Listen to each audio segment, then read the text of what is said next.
Hello friends, আমার নাম সৌগত মান্না। তোমরা দেখছো মান্নাস কোচিং। তো পরপর কিন্তু দুখানা ইউনিভার্সিটির আপডেট নিয়ে চলে এসেছি তোমাদের কাছে। একটা হচ্ছে যাদবপুর ইউনিভার্সিটির যে জুটা কমিটি রয়েছে, তারা কিন্তু ধীরে ধীরে ধাপে ধাপে কিন্তু সমস্ত যে শিক্ষার্থীরা রয়েছেন, পড়ুয়াদের কিন্তু ধাপে ধাপে ইউনিভার্সিটিতে আনতে চাইছেন এবং পরপর স্টেপ বাই স্টেপ কাদের প্রথমে আনা হবে, তারপরে কাদের আনা হবে, এইভাবে কিন্তু তারা একটা মতামত দিয়েছেন, সেটা জানবো। তারপরে জানবো ক্যালকাটা ইউনিভার্সিটিতে যে রেজিস্ট্রেশন চলছিল ফার্স্ট সেমের পড়ুয়াদের, তাদের ক্ষেত্রে যারা অধ্যক্ষরা রয়েছেন তারা কিন্তু এই ডেটটাকে এক্সটেন্ড করতে বলছেন এবং তারও বিভিন্ন কারণ রয়েছে। আরও অনেক কিছু ইনফরমেশান রয়েছে আর্টিকেলটায়, সেই সমস্ত কিছু কিন্তু এই ভিডিওতে আমরা জানবো। তো ভিডিওটা যে দুখানা আর্টিকেল আমি তোমাদেরকে দেখাবো, দুটোই কিন্তু খুবই ইম্পর্টেন্ট। তো চলো দেখে নিই আমাদের সেই দুটো কী কী আর্টিকেল রয়েছে। প্রথমে দেখো যেটা রয়েছে, যেটা হচ্ছে যাদবপুর ইউনিভার্সিটির যে জুটা কমিটি আছে, তারা বলছে যে পড়ুয়ারা আসুন ধাপে ধাপে, চাইছে জুটা। এবং এখানে বলা হচ্ছে ডিসেম্বরে কলেজ বিশ্ববিদ্যালয় খুলে দিতে চাইছে রাজ্য সরকার, যেটা আমরা আগেও জেনেছি। তবে যাদবপুর বিশ্ববিদ্যালয়ের শিক্ষক সমিতির অর্থাৎ জুটার তার বক্তব্য, যত সম্ভব ভিড় এড়িয়ে চলাই করোনা সংক্রান্ত স্বাস্থ্যবিধির অন্যতম মূল কথা। তাই বিশ্ববিদ্যালয়ে একসঙ্গে সব ছাত্রছাত্রীর উপস্থিতি বাঞ্ছনীয় নয়। ধাপে ধাপে পড়ুয়াদের হাজির করার ব্যবস্থা করা হোক।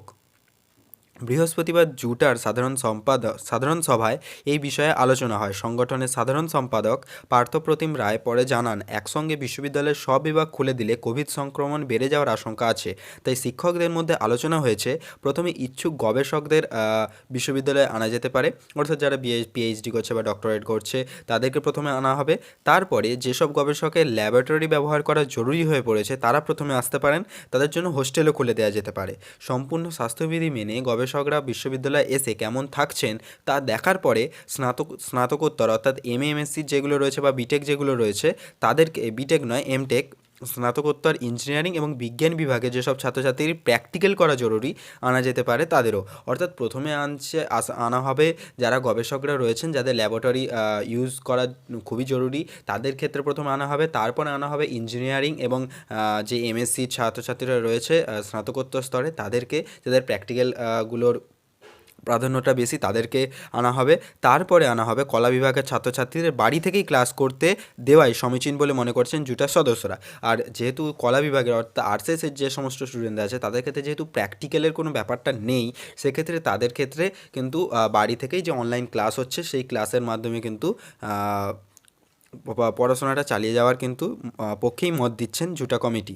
এরপরে স্নাতক পর্যায়ের পড়ুয়াদেরও একইভাবে আনা যেতে পারে। ঠিক আছে, এই একই স্টেপে কিন্তু স্নাতক যারা রয়েছে আন্ডার গ্র্যাজুয়েশন, তাদেরকেও কিন্তু একই স্টেপে আনা হবে।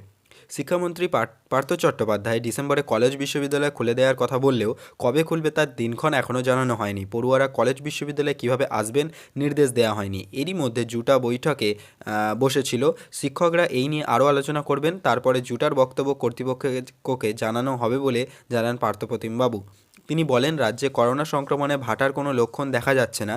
এই অবস্থায় ছাত্রছাত্রীরা যদি বিশ্ববিদ্যালয়ে আসে, তাদের স্বাস্থ্যের দিকে অবশ্যই বিশেষভাবে নজর রাখতে হবে। আমাদের মনে হয় সব পড়ুয়াকে একসঙ্গে বিশ্ববিদ্যালয়ে আনলে সংক্রমণ বৃদ্ধির প্রচণ্ড ঝুঁকি থেকে যাবে। এটা কিন্তু এই যে জুটা যে ডিসিশানগুলো নিচ্ছে, এটা কিন্তু শুধু তোমার যাদবপুর ইউনিভার্সিটি তার ক্ষেত্রে কিন্তু প্রযোজ্য নয়। এগুলো কিন্তু সব ইউনিভার্সিটিরই এইরকমভাবেই ডিসিশানটা নেওয়া উচিত। কারণ যেহেতু একসঙ্গে সব গ্যাদারিং হলে, যেহেতু শ্রেণীকক্ষটা যেটা রয়েছে, ক্লাস বা যাই বলো না কেন, সেটা যেহেতু অ্যাভেলেবেল নয়। কারণ একটা ক্লাসে যে ক্ষেত্রে তোমার 60-70 জন আগে বসে যেত, এখন কিন্তু তার হাফ বসাতে হবে বা তারও কম বসাতে হবে। তো সেক্ষেত্রে ক্লাসগুলোও কিন্তু ভাগ হয়ে যাবে। তো সেক্ষেত্রে সবাইকে যদি একসঙ্গে ডাকা হয়, সেই যে সোশ্যাল ডিস্টেন্স, সেটা কিন্তু মেনটেন হবে না। তো এইভাবে দেখা যাক কবে আমাদের সরকারিভাবে স্কুল কলেজ খোলে এবং কী কী নিয়ম মেনে আমাদের স্কুল কলেজ খোলা হয়। তো এটা ছিল যাদবপুর ইউনিভার্সিটির জুটা কমিটির যে বক্তব্য। তারপর আমরা চলে যাব ক্যালকাটা ইউনিভার্সিটির যে সমস্ত কলেজের প্রিন্সিপালরা রয়েছেন তারা কি বলছেন। তো দেখো, এটা হচ্ছে ক্যালকাটা ইউনিভার্সিটির যে রেজিস্ট্রেশন সংক্রান্ত নিউজ। এখানে বলা হচ্ছে যে রেজিস্ট্রেশনে বাড়তি সময় চান অধ্যক্ষেরা। এখানে বলা হচ্ছে, চলতি মাসের মধ্যে স্নাতক প্রথম বর্ষের পড়ুয়াদের রেজিস্ট্রেশন বা নথিভুক্তির প্রক্রিয়া শেষ করতে বলেছে কলকাতা বিশ্ববিদ্যালয়। কিন্তু বিভিন্ন কলেজের তরফে বিশ্ববিদ্যালয় কর্তৃপক্ষের কাছে আবেদন করা হচ্ছে রেজিস্ট্রেশনের সময়সীমা বাড়ানো হোক। সুষ্ঠুভাবে রেজিস্ট্রেশনের কাজ করতে হলে মার্চ ডিসেম্বর পর্যন্ত সময় দেওয়া দরকার বলে জানান অনেক অধ্যক্ষ।